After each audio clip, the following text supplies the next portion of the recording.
let's talk about Clubhouse because there's going to still be a lot of people who don't know what this is. George the Tech.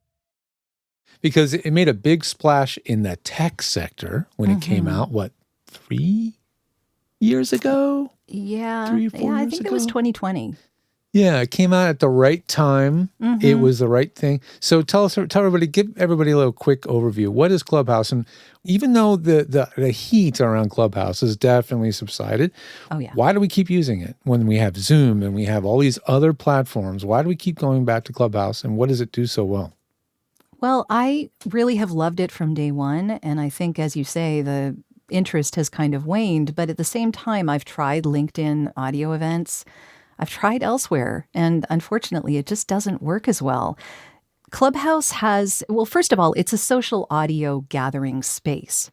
So what it allows you to do is to have discussions where you have a panel on stage, and then you have listeners in the audience, and people can raise their hands and be brought up on stage to ask questions themselves.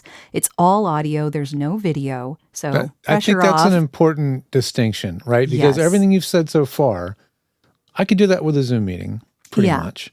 But it is only audio. It's audio only. There's absolutely no concern that there's any pressure to have a camera or be on camera, right? And that's important. There's also a chat room that goes on at the same time. So in a Zoom situation, I guess if you had everyone on the Zoom, it could work that way, and you could have a chat and all of that. And if you record the session, then you have a replay if you post it. But at the same time, a lot of people are using these social gathering things as, they're in multiple different places at the same time. So they're also sending out to YouTube or live on Facebook or live on LinkedIn, all of these different places. And so unless you're using something like a StreamYard or that kind of a system, you're not getting all of the chat in one place. Right. So it becomes less of a community and more of a, let's gather it all together and see whether we're missing something from this channel or, it just gets a little complicated. Yeah, I keep wanting StreamYard to be more like Clubhouse. Because that is the key thing with Clubhouse is that the back channel is there. You can bring anybody in as a guest up to the stage at any time. Very easily. And the replay functionality is so interesting because it's not just an audio clip that you listen to. Exactly. Really you can unique. see people being brought up on stage. It's actually pretty awesome. And it has another unique thing is that it has spatial audio. And what that means is if you're listening on your smartphone, I think there must be Androids that do it. I know iPhones, of course, do it. If you're listening on an iPhone and you're listening to the Clubhouse, what you hear is most of the people are in the center. But when somebody comes in to the conversation, they start off center. And then as they talk, they are brought towards the center, the stage. So if you're listening to the show, if you close your eyes, it's almost like there's a panel of people. This person over here starts talking, and then they walk to the center of the frame. And then it's a subtle thing, but man, nothing else does that either. And I think that is, and the thing is, Jodi, because you do a tremendous amount of hosting, you never get to experience that because as the host, it's true. I don't hear it. You don't hear it. It's an effect you don't hear. But if you're just in the audience, not on the stage, you hear this really interesting listening experience, and the fidelity is really good. Like it's excellent. And that's another thing that made Clubhouse so clever is how it maintains the conversation with very low latency, so you can really have conversation. But the audience is hearing a sort of a higher quality broadcast, if you will. And it's all happening at the same time. So the more I talk about it, the more I realize it is still there is no peer to what Clubhouse does. Nothing else does what Clubhouse does. Not at all. I tried LinkedIn audio events for a little while, and they just did not have the same experience. I think without that chat room. It's really that chat room that makes it work. Yeah, like one of the folks today was like, I have a really bad cough. I don't want to be heard, but I have a question. I type it in. Some people are very shy and don't want to be heard ever, so they which can is type totally it in. valid. I mean, some that's people. fine. It's It's really welcoming to a lot of people. You can also have little I mean, here we are going on about Clubhouse. Yeah. This might turn into its own little sub-segment of the Yeah. interview. But Sure. you can have little reactions. You can clap. If you're really a geek, you can add GIFs that show up on your little icon and show little funny little clip. I mean, there's just so many Yeah. little cool ways that you can interact with it. Another really key thing about Clubhouse is it's highly democratized broadcast. So Very nice to it's see. very Yeah. hard to get censored there. It's very hard to get canceled.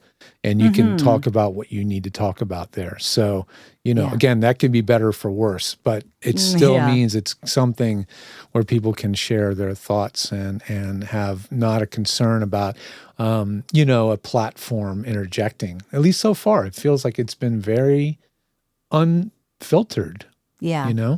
Yeah, I think they've done a really good job with that. The other thing is that, and you're using this, Club Deck allows you to use Clubhouse not on your phone, but on your desktop. Yeah, we didn't really say So, that. Clubhouse is an app.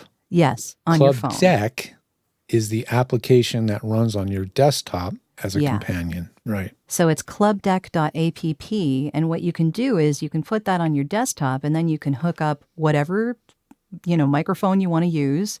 And I use that also exclusively for playing the music before my rooms start and playing the intro when they do start. So it makes it a much more comprehensive experience. As a producer, absolutely. Yeah. Like if you want to go guerrilla and literally do it from the car, okay, you're just going to use the app. Yeah. But if you're really trying to do something of a high quality, because you actually release that, do you release your Clubhouses as a podcast, or you I put that have out as on certain occasions. If it's a I don't do really- it all the time. Yeah, if it's a really Yeah. if it's a really unique conversation, right? Yeah. If it's worth podcast I've had some worthy. discussions. Yeah, I've had some discussions specifically about audio branding, which Mm-hmm. I always want to record, and one about sound and social media, which I thought was really fascinating as well. There've been several over the last 3 years that I've been doing this. So yeah, but I don't do it every room. I'll let people know before I'm going to record it, and so that they know that it'll be recorded, and no one's surprised if they come up on stage and it's their voice in my podcast. Right, true. That's true. So yeah. Letting people know what you're doing with it. Yeah, it's just I can't. I guess as the more I say it, I can't say enough good things. It really is something I'm glad that lives on, and I'm enjoying continuing to have our little special stage. We do it every month. It's usually what is it, the third Wednesday roughly? Yeah, usually I think the third. Yeah. Yeah, mid-month. So we just had one today. Right. Today's the 22nd of the May, because this 22nd, will be yeah. time shifted, obviously. Yes. But the next one's going to be in June. Where you just sent me the email. I gonna did confirm. just, yeah. But we do So them. we'll see. We do them monthly, and it's a great platform for myself and our brand, but also a place for some of our tech team to come. And some folks are, I would say, definitely regulars. Rich yeah. Green. Yeah, we have regulars. Yeah. And Mike McGonigal for sure. Yeah. Jim Edgar now. Yeah, Oh my yeah. gosh. Yeah. It's such a great group of folks who are not only part of our team, but also are willing to show up for this. And it's hugely appreciate it. valuable. So you use Clubhouse I've heard you say this before, it's a companion to your podcast. And literally you say that in Yes, your I spot. do. So it's a support for the other content that you do, right? Yeah. I find that it's really useful as a place for people to actually directly talk to me if they want to. But I also put on things that are specifically sound related in my house, which is called The Power of Sound. So it's really all about sound for me, all day, every day. So much of this kind of content